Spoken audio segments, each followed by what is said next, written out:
Hello friends, my name is advocate Rukhsar Ahmed. आपके किसी जानने वाले ने कोई ऐसा ऑफेंस कमिट कर दिया है कि उसकी आपको कोर्ट में जाकर जमानत देनी है।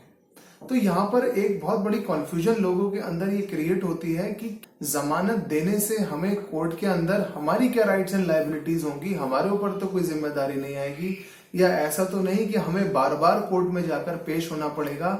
ऐसे बहुत सारे क्वेश्चंस जो जमानत और जमानती से जुड़े हुए हैं, आइए आज इस वीडियो के माध्यम से मैं आपको एड्रेस करने की कोशिश करता हूं। सबसे पहले आप ये समझिए कि कोई भी ऑफेंस दो तरह के होते हैं, एक बेलेबल और एक नॉन बेलेबल।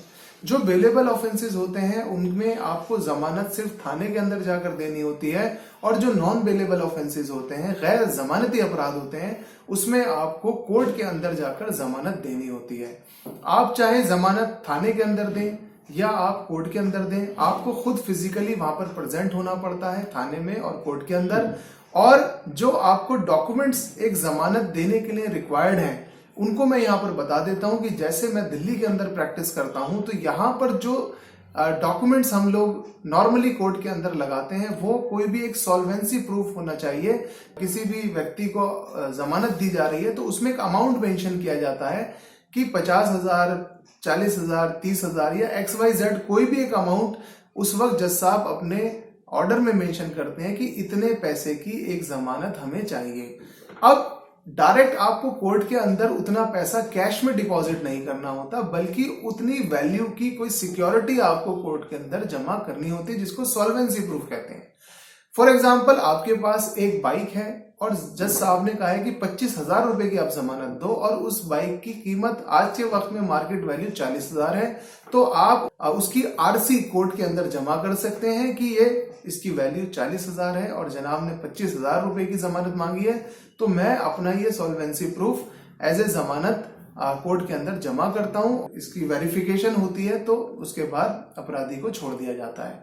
फ्रेंड्स, गाड़ी की आरसी, कोई भी प्रॉपर्टी के डॉक्यूमेंट जो कि पक्के डॉक्यूमेंट हो, यानी कि बैनामा हो, सेल डीड हो, आप LIC पॉलिसीज के ऊपर और जो बैंक की FDs होती हैं उनके ऊपर आप कोर्ट के अंदर जमानत ले सकते हैं, क्योंकि ये सारे साउंड प्रूफ हैं, मजबूत प्रूफ होते हैं जमानत लेने के लिए।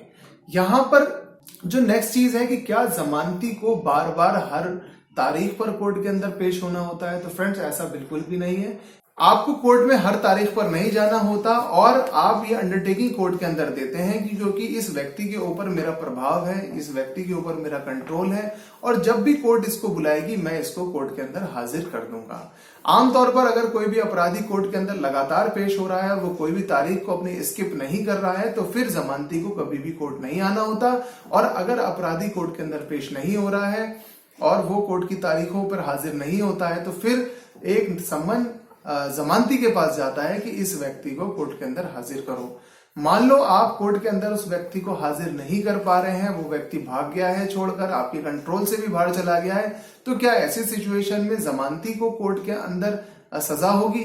ऐसा नहीं है, जमानती को सजा नहीं होती है, बल्कि जो उसने सॉल्वेंसी दी है, यानी कि अगर उसने 25,000 रुपए की सॉल्वेंसी दी है तो अब उसको वहां पर 25,000 रुपए एज ए फाइन कोर्ट के अंदर जमा करना पड़ेगा, और दोबारा फिर कोर्ट ही उस व्यक्ति को यानी कि अपराधी को ढूंढने की फिर अपनी प्रक्रिया शुरू करती है।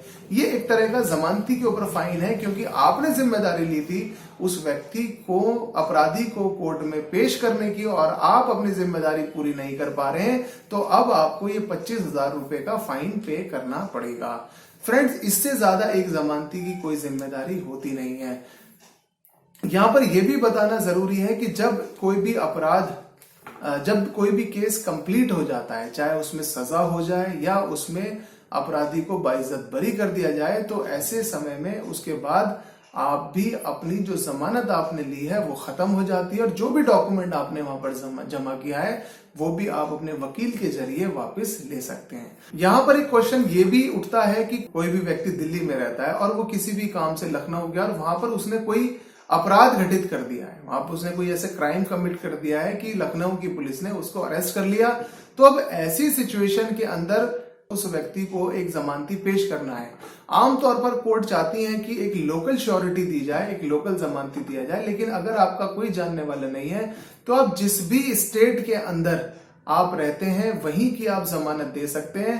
वहां की कोर्ट, मान लो लखनऊ की कोर्ट, फिर दिल्ली के अंदर इन्वेस्टिगेशन ऑफिसर को भेजेगी। वो यहाँ पर आके आपका नाम, पता, एड्रेस, आपके सॉल्वेंसी प्रूफ, आपके जमानत के प्रूफ वेरीफाई करके जाएगा और फिर अपनी रिपोर्ट को कोर्ट के अंदर वो फाइल करता है कि ये व्यक्ति का नाम, पता, एड्रेस, निवास स्थान सब कुछ वेरीफाई किया जा चुका है और ये कॉम्पिटेंट व्यक्ति है सिक्योरिटी देने के लिए, जमानत देने के लिए। तो अगर किसी के पास एक स्टेट के अंदर जमानत नहीं है, जमानती नहीं है, तो वो दूसरी स्टेट से भी जमानती लाकर दे सकता है। लेकिन ये रूल नहीं है, ये वेरी कर सकता है स्टेट टू स्टेट। बहुत सारी स्टेट्स ऐसी भी हैं जहां पर दूसरी स्टेट का जमानती एक्सेप्ट नहीं करते हैं। तो ऐसी सिचुएशन में वहां के लोकल लॉज क्या है वो आपको वहां के लोकल एडवोकेट से बात कर ही पता लग पाएंगे। ये एक मैंने एक जनरल रूल आपके सामने डिस्कस किया है।